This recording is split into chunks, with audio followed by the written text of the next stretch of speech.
Chapter 21. Under the Regents. War and Peace and Cattle Shows. King Aegon III was still a boy, well shy of his 13th nameday, but in the days following the death of Sir Tyland Lannister he displayed a maturity beyond his years.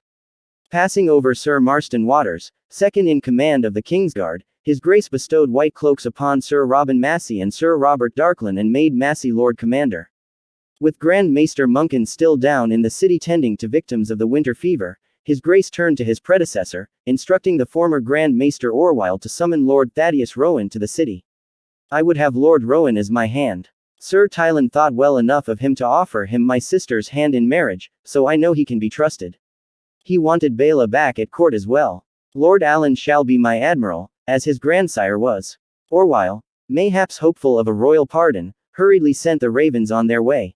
King Aegon had acted without consulting his council of regents, however. Only 3 remained in King's Landing: Lord Peake, Lord Moudon, and Grand Maester Munkin, who came rushing back inside the Red Keep the moment Sir Robert Darklyn commanded that its gates be opened once again. Manfred Moudon was bedridden, still recovering his strength after his battle with the fever, and asked that any decisions be postponed until Lady Jane Eyre and Lord Royce Carron could be summoned back from the Vale and the Dornish marches to take part in the deliberations. His colleagues would have none of it, however, Lord Peake insisting that the former regents had given up their places on the council by departing King's Landing. With the Grand Maester's support, Munkin would later come to rue his acquiescence on when Peake then set aside all of the king's appointments and arrangements, on the grounds that no boy of 12 had the judgment to decide such weighty matters himself. Marston Waters was confirmed as Lord Commander of the Kingsguard, whilst Darklyn and Massey were commanded to surrender their white cloaks, so that Sir Marston might bestow them on knights of his own choosing. Grand Maester Orwyle was returned to his cell, to await execution. So as not to offend Lord Rowan, the regents offered him a place amongst them, and the office of Justiciar and Master of Laws. No similar gesture was made to Alan Valerion, but of course there was no question of such a boy of his years, and of such uncertain lineage, serving as Lord Admiral. The offices of King's Hand and Protector of the Realm, previously separate, were now combined, and filled by none other than Onwin Peake himself. Mushroom tells us that King Aegon III reacted to the decisions of his regents with a sullen silence, speaking only once, to protest the dismissal of Massey and Darklyn. Kingsguard serve for life, the boy said, to which Lord Peake replied, only when they have been properly appointed, Your Grace. Elsewise, Septon Eustace tells us, the king received the decrees, courteously, and thanked Lord Peake for his wisdom, as, I am still a boy, as your lordship knows, and in want of instruction in these matters. If his true feelings were otherwise, Aegon did not choose to voice them, but instead retreated back into silence and passivity. For the remainder of his minority, King Aegon III took little part in the rule of his realm, save for fixing his signature and seal upon such papers as Lord Peake presented him. On certain formal occasions, His Grace would be brought out to sit the Iron Throne or welcome an envoy, but elsewise he was little seen inside the Red Keep, and never beyond its walls. It behooves us now to pause for a moment and turn our gaze upon Onwin Peake, who would rule the 7 kingdoms in all but name for the best part of 3 years, serving as Lord Regent, Protector of the Realm, and Hand of the King. His house was amongst the oldest in the Reach, its deep roots twisting back to the age of heroes and the first men. Amongst his many illustrious ancestors, his lordship could count such legends as Sir Arathan the Shieldsmasher, Lord Meryn the Scribe, Lady Irma of the Golden Bowl, Sir Barquin the Besieger, Lord Edison the Elder, Lord Edison the Younger, and Lord Emeric the Avenger. Many Peakes had served as councillors at Highgarden when the Reach was the richest and most powerful kingdom in all Westeros. When the pride and power of House Manderley became overweening, it was Lorimar Peake who humbled them and drove them into exile in the north, for which service King Percean III Gardener granted him the former Manderley seat at Dunstanbury and its attendant lands. King Percean's son Gwaine took Lord Lorimar's daughter as his bride as well, making her the 7th Peake maiden to sit beneath the green hand as queen of all the Reach. Through the centuries, other daughters of House Peake had married Redwyns, Rowans, Costains, Oakharts, Osgreys, Florents, even Hightowers. All this had ended with the coming of the dragons. Lord Armand Peake and his sons had perished on the field of fire beside King Mern and his. With House Gardener extinguished, Aegon the Conqueror had granted Highgarden and the rule of the Reach to House Tyrell, the former royal stewards. The Tyrells had no blood ties to the Peakes, and no reason to favor them. And thus the slow fall of this proud house had begun. A century later, the Peakes still held 3 castles, and their lands were wide and well peopled, if not particularly rich, but no longer did they command pride of place amongst the bannermen of Highgarden. Onwin Peak was determined to redress that, and restore House Peak to its former greatness. Like his father, who had sided with the majority at the Great Council of 101, he did not believe it was a woman's place to rule over men. During the Dance of the Dragons, Lord Onwin had been amongst the fiercest of the Greens, leading forth 1,000 swords and spears to keep Aegon II on the Iron Throne. When Ormond Hightower fell at Tumbleton, Lord Onwin believed command of his host should have come to him, but this was denied him by scheming rivals. This he never forgave, stabbing the turncloak Owain Borney and plotting the murders of the Dragonriders Hugh Hammer and Ulf White. Foremost of the Caltrops, though this was not widely known, and one of only 3 still living, Lord Onwin had proved at Tumbleton that he was no man to trifle with. He would prove that again in King's Landing. Having elevated Sir Marston Waters to command of the Kingsguard, Lord Peake now prevailed upon him to confer white cloaks on 2 of his own kin, his nephew Sir Amory Peake of Starpike, and his bastard brother Sir Mervyn Flowers. The City Watch was placed under the command of Sir Lucas Leagood, the son of one of the Caltrops who had died at Tumbleton. To replace the men who had died during the Winter Fever and the Moon of Madness, the Hand bestowed gold cloaks on 500 of his own men. Lord Peake did not have a trusting nature, and all he had seen and been a part of at Tumbleton had convinced him that his enemies would bring him down if given half a chance. Ever mindful of his own safety, he surrounded himself with his own personal guard, 10 sellswords loyal only to him and the gold he lavished on them, who in due course became known as his fingers. Their captain, a Volantin adventurer named Tesserio, had tiger stripes tattooed across his face and back, the marks of a slave soldier. Men called him Tesserio the Tiger to his face, which pleased him. Behind his back, they called him Tesserio the Thumb, the mocking sobriquet that Mushroom had bestowed upon him. Once secure in his own person, the new hand began bringing his own supporters, kin, and friends to court, in place of men and women whose loyalty was less assured. His widowed aunt Clarice Osgrey was put in charge of Queen Jaehaera's household, supervising her maids and servants. Sir Gareth Long, Master at Arms at Starpike, was granted the same title at the Red Keep and tasked with training King Aegon for knighthood. George Graceford, Lord of Hollyhow, and Sir Victor Risley, Knight of Risley Glade, the sole surviving Caltrops aside from Lord Peake himself, were appointed Lord Confessor and King's Justice respectively. The Hand even went so far as to dismiss Septon Eustace, bringing in a younger man, Septon Bernard, to tend to the spiritual needs of the court and supervise his Grace's religious and moral instruction. Bernard too was of his blood, being descended from a younger sister of his great-grandsire. Once relieved of his duties, Septon Eustace departed King's Landing for Stony Sept, the town of his birth, where he devoted himself to the writing of his great, if somewhat turgid work, The Reign of King Viserys, first of his name, and The Dance of the Dragons that came after. Sadly, Septon Bernard preferred composing sacred music to setting down court gossip, and his writings are therefore of little interest to historians and scholars, and of less interest to those who find pleasure in sacred music, it grieves us to say. None of these changes pleased the young king. His Grace was especially unhappy with his Kingsguard.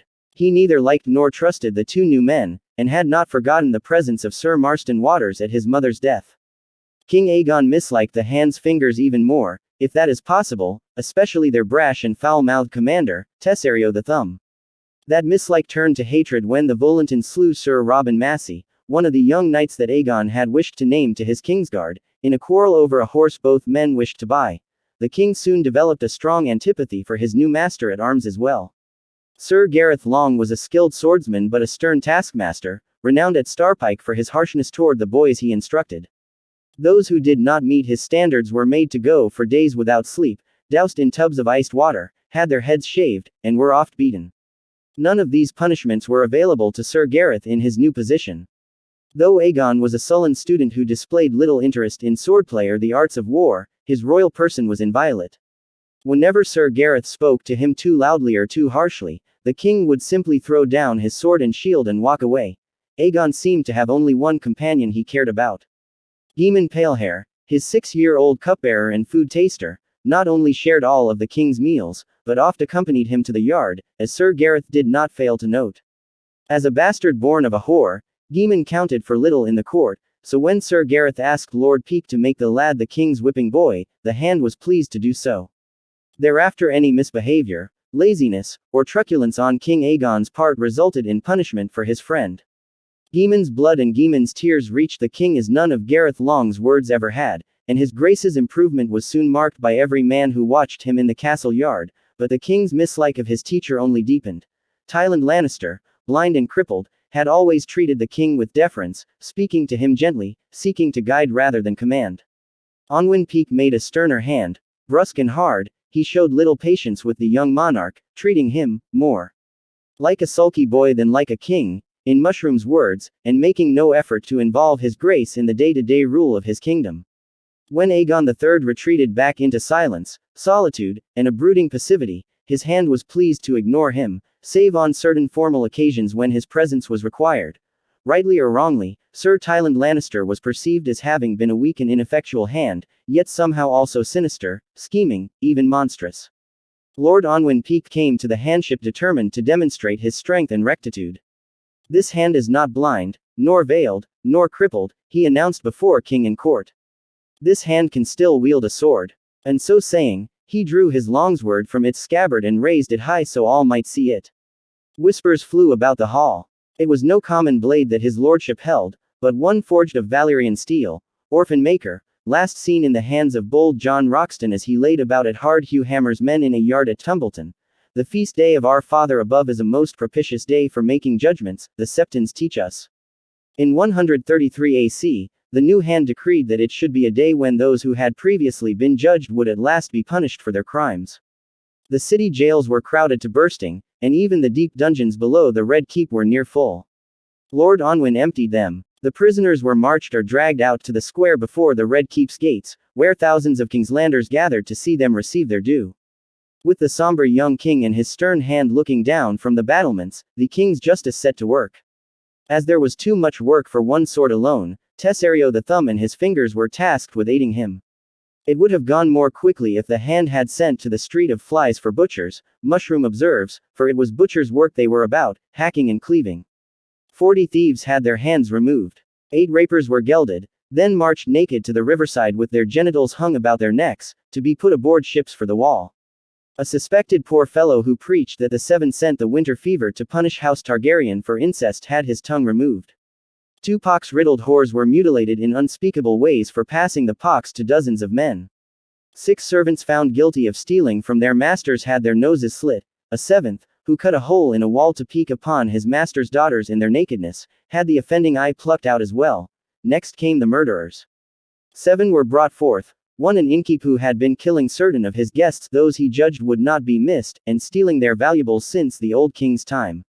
Where the other murderers were hanged straightaway, he had his hands hacked off and burned before his eyes, then he was hung by a noose and disemboweled as he strangled. Last came the 3 most prominent prisoners, the ones that the mob had been waiting for. Yet another, Shepherd Reborn, the captain of a Pentoshi merchantman who had been accused and found guilty of bringing the winter fever from Sisterton to King's Landing, and the former Grand Maester Orwyle, a convicted traitor and a deserter from the Night's Watch. The King's Justice, Sir Victor Risley, attended to each of them himself. He removed the heads of the Pentoshi and the false shepherd with his headsman's axe, but Grand Maester Orwyle was granted the honor of dying by the sword, in view of his age, high birth, and long service. When our father's feast was done and the mob before the gates dispersed, the king's hand was well satisfied, wrote Septon Eustace, who would depart for Stony Sept the next day. Would that I could write that the small folk returned to their homes and hovels to fast and pray and beg forgiveness for their own sins, but that would be far from the truth. Flush with blood, they sought out dens of sin instead, and the city's alehouses, wine sinks, and brothels were crowded unto bursting, for such is the wickedness of men. Mushroom says the same, though in his own way. Whenever I see a man put to death, I like to have a flagon and a woman afterward, to remind myself that I am still alive. King Aegon III stood atop the gatehouse battlements throughout the feast of our Father above, and never spoke nor looked away from the bloodletting below. The king had as well been made of wax, observed Septon Eustace. Grand Maester Monken echoes him. His grace was present, as was his duty, yet somehow he seemed far away as well. Some of the condemned turned to the battlements to shout out cries for mercy, but the king never seemed to see them, nor hear their desperate words. Make no mistake, this feast was served to us by the hand, and 'twas he who gorged upon it. By midyear the castle, city, and king were all firmly in the grasp of the new hand. The small folk were quiet, the winter fever had receded, Queen Jaehaera hid in seclusion in her chambers, King Aegon trained in the yard by morning and stared at the stars by night. Beyond the walls of King's Landing, however, the woes that had afflicted the realm these past 2 years had only worsened. Trade had withered away to nothing, war continued in the west, famine and fever ruled much of the north, and to the south the Dornishmen were growing bolder and more troublesome. It was past time the Iron Throne showed its power, Lord Peake decided. Construction had been completed on 8 of the 10 great warships commissioned by Sir Tyland, so the Hand resolved to begin by opening the narrow sea to trade once more. To command the royal fleet, he tapped another uncle, Sir Gedmund Peake, a seasoned battler known as Gedmund Great Axe for his favored weapon. Though justly renowned for his prowess as a warrior, Sir Gedmund had little knowledge or experience of ships, however, so his lordship also summoned the notorious Sellsail Ned Bean, called Blackbean, for his thick black beard, to serve as the Great Axe's second in command and advise him on all matters nautical. The situation in the Stepstones as Sir Gedmund and Blackbean set sail was chaotic, to say the least. Racleo Rindune's ships had been swept from the sea for the most part, but he still ruled Bloodstone, largest of the islands, and a few smaller rocks.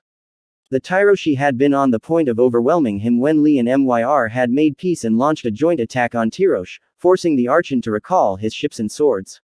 The three-headed alliance of Bravos, Pentos, and Lorith had lost one of its heads with the withdrawal of the Lorithi, but the Pentoshi sellswords now held all the stepstones not in the hands of Racleo's men, and the Bravo Sea warships owned the waters between. Westeros could not hope to prevail in a sea war against Bravos, Lord Onwin knew.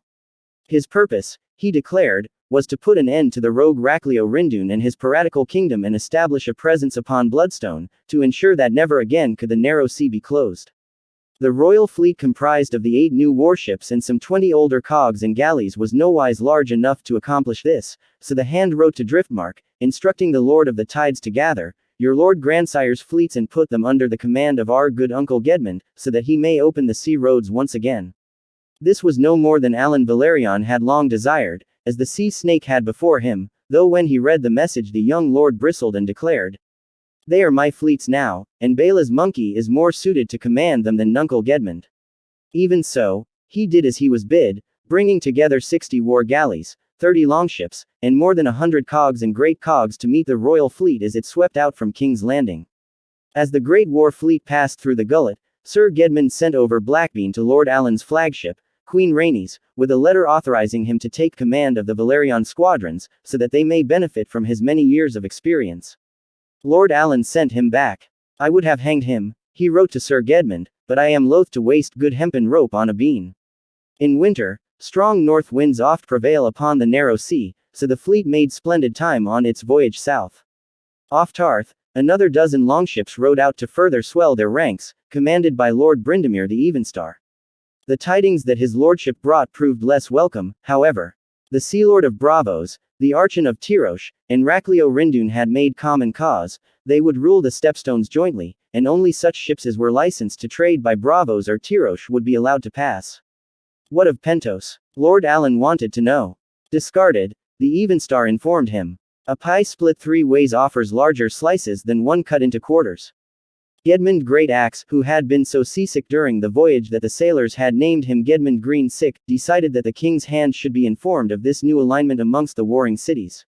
The Evenstar had already sent a raven to King's Landing, so Peake decreed that the fleet would remain at Tarth until a reply was received. "That will lose us any hope of taking Racleo by surprise," argued Alan Valerion, but Sir Gedmund proved adamant. The two commanders parted angrily. The next day when the sun rose, Blackbean woke Sir Gedmund to inform him that the Lord of the Tides was gone. The entire Valerion fleet had slipped off during the night. Gedmund Great Axe snorted. "Run back to Driftmark, I'd venture," he said. Ned Bean agreed, calling Lord Alan a scared boy. They could not have been more wrong. Lord Alan had taken his ships south, not north. 3 days later, whilst Gedmund Great Axe and his royal fleet still lingered off the coast of Tarth waiting on a raven, battle was joined amongst the rocks, sea stacks, and tangled waterways of the Stepstones. The attack caught the Bravo Sea unawares, with their Grand Admiral and 20 of his captains feasting on Bloodstone with Racleo Rindune and the envoys from Tyrosh. Half of the Bravo Sea ships were taken, burned, or sunk whilst still at anchor or tied to a dock, others as they raised sail and tried to get under way.